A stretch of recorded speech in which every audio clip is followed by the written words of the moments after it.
Welcome to my YouTube channel, Dreamify Animation. Today's story is one of hidden memories, silent whispers, and the long-forgotten truths of a home that remembers too much. It's the haunting tale of a girl named Elara and the voices in the wallpaper. Elara had never known stability. Her mother was a wanderer, never staying in one place long enough to grow roots, always chasing fleeting dreams. When her mother passed away in a car accident one rainy night, Elara, just 17, was left with no family and no direction. That's when the letter came.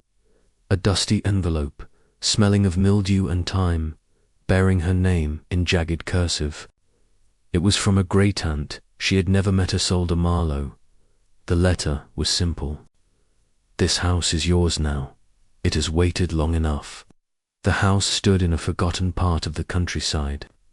Surrounded by woods and hidden behind thick hedges, it looked like something trapped between decades.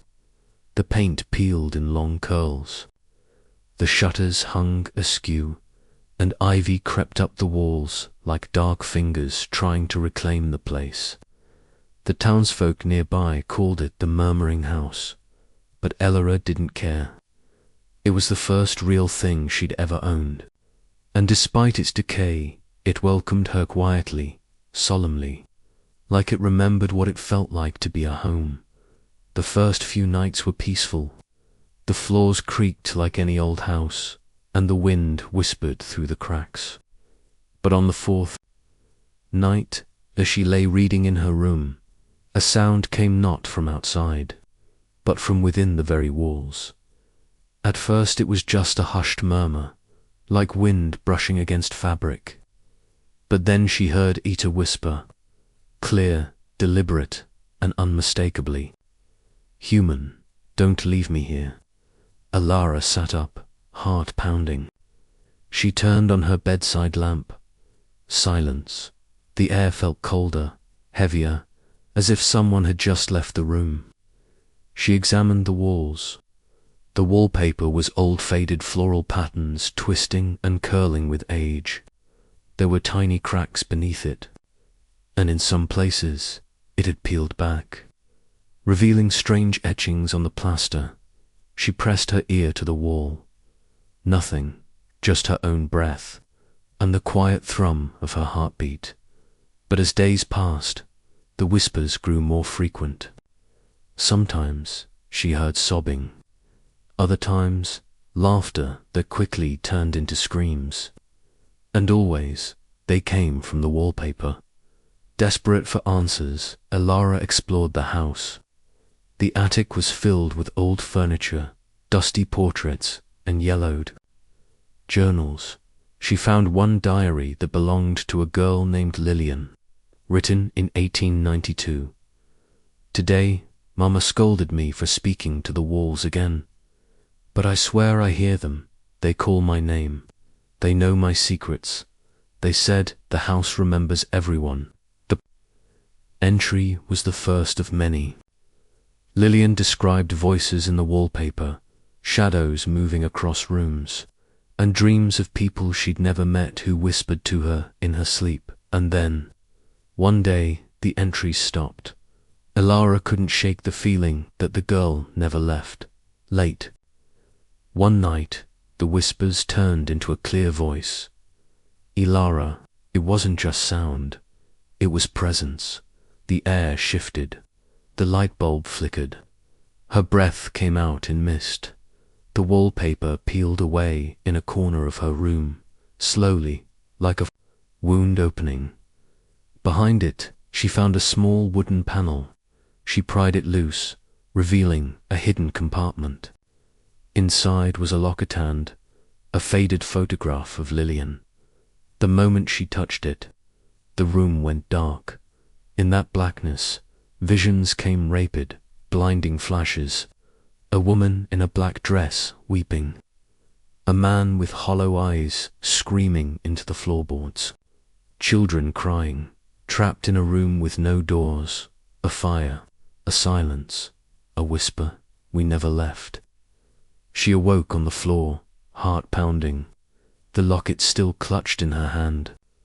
From that moment on, Elara could see them, not clearly, only reflections in mirrors, shadows passing just out of reach, fog on the edges of her vision. But they were there, watching, waiting. Elara wasn't afraid anymore.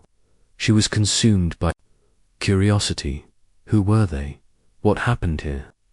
She spent her days digging through old records, talking to the few elders in town who remembered the Marlowe family. What she discovered chilled her to the bone. The house had been the site of countless tragedies. In 1901, a child vanished from his bed without a trace. In 1927, a mother drowned in her own bathtub with no water in her lungs. In 1956, the entire family locked themselves in the basement and never came out.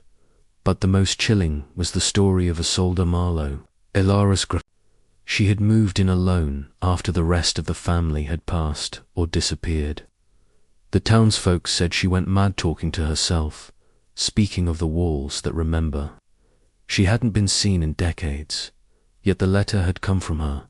One rainy evening, Elara stood before the grand mirror in the hallway, the locket around her neck. Lightning flashed, and in the mirror she saw Isolde, old, with wild white hair, staring back with wide eyes. "You've heard them, haven't you?" the reflection said. "They never let me go." Elara turned, but the hallway was empty. That night, she tore down the wallpaper. Room by room, she ripped through the layers. Underneath, the walls were covered in writing, names, dates, messages scratched into the plaster by desperate hands. "He watches me sleep. Don't listen to the lullaby. The wallpaper is hungry." The house wasn't haunted in the traditional sense. It absorbed people, memories, emotions, voices. It fed on them. The wallpaper wasn't decoration. It was containment. The spirits were trapped echoes of their former selves, bound by grief, pain, and secrets too heavy to let go. Elara knew she had to free them. She couldn't live in a house built on suffering.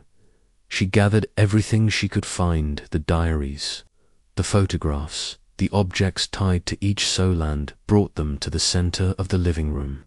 She lit candles, recited the names, and spoke words from the last pages of Lillian's diary. As the final name left her lips, the room grew icy cold. The walls trembled. The whispers turned into screams, and then silence. One by one, the lights shattered. Darkness swallowed the house, and then dawn. Warm light filtered through the broken windows. Birds sang for the first time since she arrived. The air felt lighter, no longer burdened by unseen eyes. The wallpaper, now fully torn, revealed smooth, blank walls, clean, quiet. That morning, she found a final letter resting on the kitchen table. No envelope, just paper, folded once. "Thank you. We remember kindness. We remember you. But now, we rest." Elara stayed in the house. She repainted the walls, planted flowers, opened windows that hadn't seen sunlight in decades. The whispers never returned, but every so often, when she walks the halls at twilight, she feels a warmth like someone watching, not with sorrow, but with peace.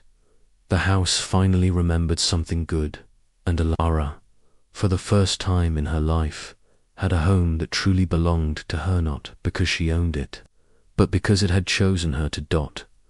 This was the story of the voices in the wallpaper. Not every haunting is a horror. Some are just memories, waiting to be heard, to be held, and finally, to be released. Thank you for watching Dreamify Animation. If you felt a chill or a tear during this story, consider liking, subscribing, and sharing with those who love emotional, mysterious animated tales. Until next time, Listen closely. Some walls still remember.